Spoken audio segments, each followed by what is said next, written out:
Football clubs are some of the most famous brands on earth. They sell out stadiums, sign players for 100 million, get watched by millions every week, and yet somehow many of them are still losing money. So here's the question: how can a football club look rich, spend rich, act rich, and still be financially trapped? This is what the world of club economics is going to uncover. Welcome to Club Economics, the channel that explains the money, power, and the strategy behind modern football. This is not a tactics channel. This is not a transfer gossip channel. And this is definitely not just another football opinion channel. This is where we break down the business behind the game, from football finance and Premier League PSR to FFP explained, transfer deals, club ownership, sponsorships, media rights, stadiums, and the hidden decisions that shape what happens on the pitch. Because in modern football, the biggest moves often happen long before kickoff. There was a time when football clubs were mainly local institutions. They belonged to communities. They were built around match days, local fans, and the emotion of a Saturday afternoon. But modern football is different. Today, a football club is also a media company, a global fashion brand, a real estate asset, a data operation, a sponsorship platform, and sometimes a political or financial power play. The badge still matters. The fans, they still matter. The 90 minutes still matter. But behind every signing, every shirt sponsor, every stadium expansion, and every "we can't spend because of PSR" headline, there is a business model. And once you understand that business model, football starts to look very, very different. The first thing fans get wrong is this: revenue is not profit. When a club says it's made millions in revenue, that does not mean it has 100 of millions sitting in a bank ready to spend. Revenue is the money coming in. That can come from matchday income, TV money, prize money, sponsorship deals, shirt sales, commercial partnerships, player sales, and sometimes stadium events. But then comes the costs: player wages, transfer fees, agent fees, staff salaries, stadium costs, travel. You've got the youth academy spending, loan repayments, taxes, operational costs. And in football, the biggest cost is usually wages. This is why a club can have a huge global fan base, a massive stadium, a famous kit sponsor, and still be under pressure financially. Because football is not just about how much money comes in. It's about how much money is already promised to players, to the staff, banks, owners, the future commitments. This is the football economics in its simplest form. Now let's talk about the part that every football fan cares about: football transfers.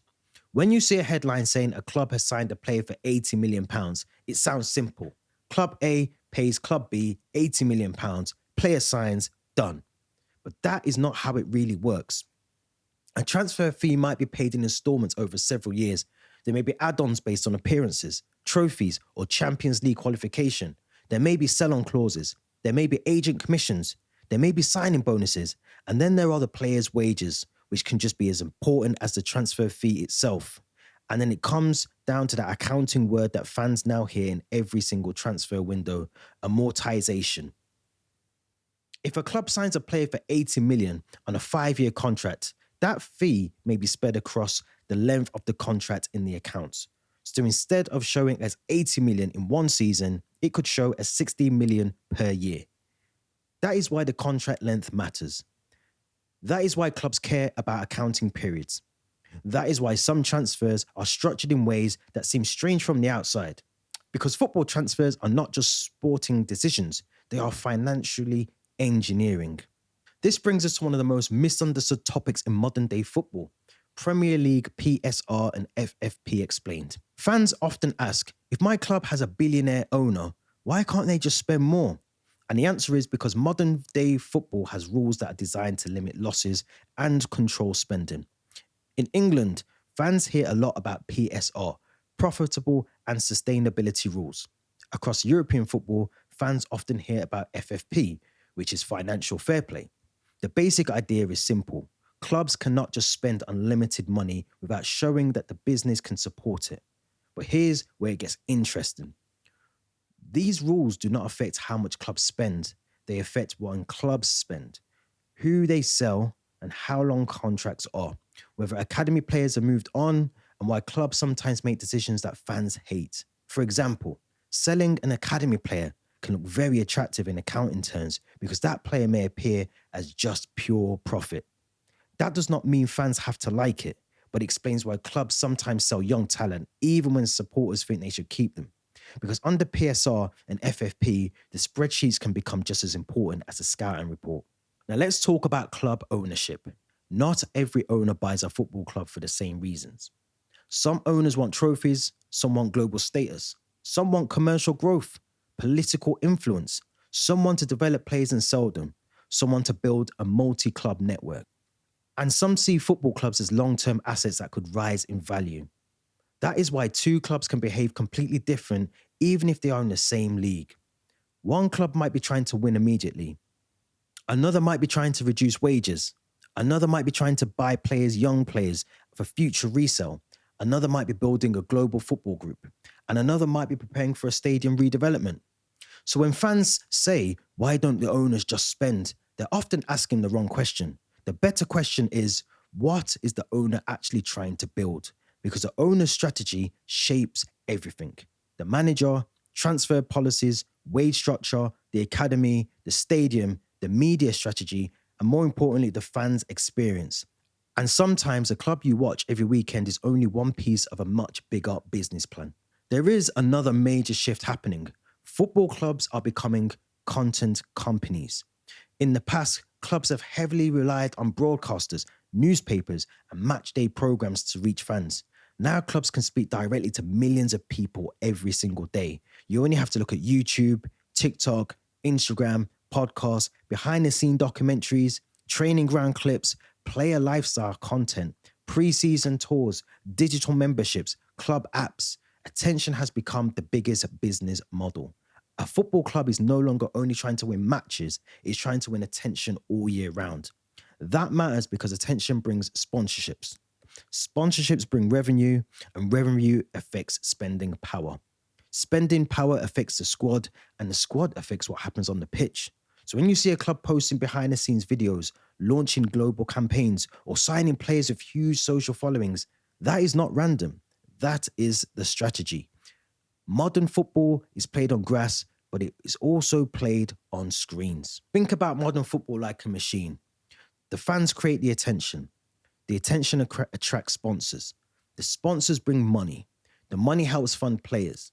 The players improve results. The results create more attention, and the cycle just continues. But if one part of that machine breaks, the entire club can suffer. If wages get too high, the club loses flexibility. If transfers fail, amortisation becomes a burden. If the team misses out on European football, revenue drops. If sponsors lose confidence, commercial growth slows down. If the owners change their strategy, the clubs can feel unstable overnight. That is why football finance matters. Not because the spreadsheets are more important than the goals, but because the spreadsheets often explain why certain goals become possible or impossible. Every week, football fans are hit with headlines. A club is under PSR pressure. A billionaire wants to buy a team. A player signs a huge contract. A stadium project gets delayed. A league signs a new TV deal. A club sells an academy player. A transfer collapses because of wages. Or a team is spending big but can still claim it has limited funds. Most of the time, fans are told what happened, but not enough people explain why it happened. That is what ClubEconomics is here to do. We're going to break down stories behind the stories.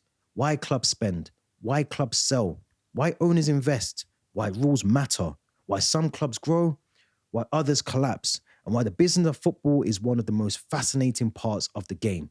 So the next time you see a headline saying a club has spent £100 million, lost £200 million, sold a homegrown player, signed a new sponsor, changed owners, or blamed PSR, pause for a second, because there's probably a bigger story underneath it. A story about money, a story about power, a story about strategy. Once you start seeing football through that lens, the whole game changes.